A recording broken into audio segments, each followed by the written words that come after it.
चार बास 24 गज, अंगुल अष्ट प्रमाण और ता ऊपर सुल्तान है, मत चूक्यो चौहान। जय हिंद दोस्तों, मैं हूं प्रिंस सिंह। आज हम बात करेंगे सम्राट पृथ्वीराज चौहान के विषय में। अगर पिछले 1000 साल में देखें तो भारत की धरती पर बहुत ही बड़ी और लेजेंडरी बैटल्स लड़ी गईं, जिनका भारत के इतिहास में बहुत ही डीप इम्पैक्ट रहा है। इनमें से दो युद्ध सम्राट पृथ्वीराज चौहान के समय battle of Tarain first and battle of Tarain second लड़ी गई। आज हम बात करेंगे कि इन दो बैटल्स का भारत के इतिहास में कितना डीप इम्पैक्ट पड़ा। आप देखोगे कि ये हरियाणा में जगह है तराइन, जहां ये बैटल्स लड़ी गई थी। Current situation of India at that time. अगर देखें तो उस समय भारत अलग अलग एम्पायर्स में बटा हुआ था और वेस्ट से मोहम्मद गौरी आक्रमण करने को आ रहा था, लेकिन उसके सामने जो सबसे बड़ी चुनौती थी वो थी सम्राट पृथ्वीराज चौहान, क्योंकि पृथ्वीराज ने अपने आसपास के जितने एम्पायर्स थे उनके साथ या तो डिप्लोमेटिक अलायंस कर रखा था या फिर उनको युद्ध में हराकर चौहान एम्पायर्स को बहुत ही स्ट्रांग कर दिया था। 1191 आते आते ये क्लियर हो गया था कि गौरी और चौहान बहुत जल्द आमना सामना होने वाला था, क्योंकि गौरी ने चौहान एम्पायर्स के पोस्ट कब्जाना शुरू कर दिया था और उसने सबसे पहले भटिंडा का बहुत ही इंपॉर्टेंट किला कब्जा कर लिया था। अब पृथ्वीराज ने डिसाइड कर लिया था कि अब गौरी से युद्ध में सीधे आमना सामना बहुत जरूरी है। First battle of Tarain. अगर सेनाओं की बात करें तो गौरी के पास लगभग 20 से 25 हजार की सेना थी, वहीं पृथ्वीराज के पास लगभग 50 हजार की सेना थी, जिसमें कई हाथी, घोड़े और इन्फेंट्री थी। इसमें गौरी के पास घुड़सवार तीरंदाज थे, जिनके बल पर वह आज तक जीतता हुआ आ रहा था, लेकिन उसकी यह स्ट्रेटजी पृथ्वीराज के सामने बिल्कुल काम नहीं आने वाली थी। अब गौरी क्या करता है कि अपने तीरंदाज को आगे करता है और पृथ्वीराज के मिडिल पर हमला करता है, लेकिन इसका कुछ खास इम्पैक्ट होता नहीं है और उसका यह हमला बिल्कुल फेल कर जाता है।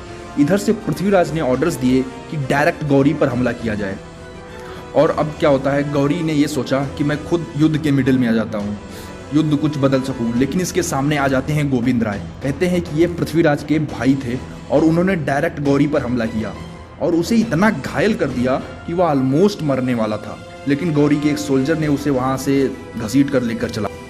And first battle of Tarain Gauri के लिए एक बहुत बड़ी और शर्मनाक हार थी।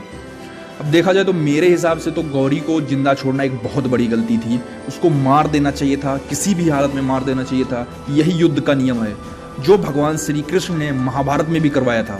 Because there should be no soft corner for the enemy in battlefield. Second battle of Tarain. अब बारी थी सेकेंड बैटल की, लेकिन इस टाइम तक एक जो प्रॉब्लम बनी हुई थी पृथ्वीराज चौहान की, वो थी गढ़वाल एम्पायर। इसका राजा जयचंद था, उससे पृथ्वीराज ने संधि करने की भी कोशिश की, लेकिन कोई रिजल्ट नहीं निकला। पृथ्वीराज जानते थे कि अगर गौरी आक्रमण करेगा फिर से तो कहीं जयचंद पीछे से हमला ना कर दे। उनके लिए 2 फ्रंट वॉर का खतरा बना हुआ था। सेकेंड बैटल ऑफ तराइन के शुरू होने से पहले गौरी ने रात में पृथ्वीराज के कैंप्स पर अटैक कर दिया। भारत में क्या होता है, सूर्यास्त के बाद युद्ध नहीं लड़ा जाता है, लेकिन गौरी ये सब नियम नहीं मानता था। उसके सिर्फ जीत चाहिए थी किसी भी कीमत पर, जिसमें पृथ्वीराज की सेना को कुछ लॉसेस भी होते हैं। लेकिन अब युद्ध शुरू हो चुका था और इस बार गौरी के पास एक प्लान था। उसको पता था कि जीतने के लिए पृथ्वीराज की सेना को फैलाना जरूरी है। इस बार गौरी ने तीरों से पृथ्वीराज की सेना के लेफ्ट एंड राइट दोनों कॉर्नर पर आक्रमण करता है, जिससे पृथ्वीराज की जो आर्मी होती है काफी हद तक फैल चुकी होती है। और गौरी ने एक कैरेकोरल टैक्टिक का इस्तेमाल किया, जिसमें घोड़े पर तीर चलाते हुए आदमी आता है, फिर घूम के वापस चला जाता है, दूसरा पीछे से आता है। उसने इस टैक्टिक का यूज किया। अब क्या होता है, गलती जो पहले तराइन युद्ध में गौरी ने की थी वही पृथ्वीराज चौहान ने दूसरे तराइन युद्ध में कर दी। वो खुद युद्ध के बीच में आ जाते हैं, जिसके बाद जो गौरी की आर्मी होती है वो उन्हें कैप्चर कर लेती है। सेकेंड बैटल ऑफ तराइन में पृथ्वीराज की हार होती है, जिसके बाद गौरी जयचंद को भी हराता है। अगर देखा जाए पृथ्वीराज और जयचंद अगर दोनों साथ मिलकर लड़ते तो यह पहला मुस्लिम एम्पायर कभी नहीं बन पाता और हिस्ट्री कुछ और होती। और यह काफ़ी हद तक सच है कि भारत जब भी हारा है, भारत का ही कोई घर का ही गद्दार निकला है, वरना इंडियंस को हराना बहुत मुश्किल था। After this war Prithviraj Chauhan को कैप्चर करके अफगानिस्तान ले जाया जाता है, जहां पृथ्वीराज शब्दवेदी बाण से गौरी को मार देते हैं। आप सभी को चंद्र बरदाई की वो फेमस पंक्तियां जरूर याद होंगी। 4 बास 24 गज अंगुल अष्ट प्रमाण और ता ऊपर सुल्तान है मत चूक्यो चौहान। जिसके बाद पृथ्वीराज और चंद्रप्रदाई एक दूसरे को कटार से मार देते हैं।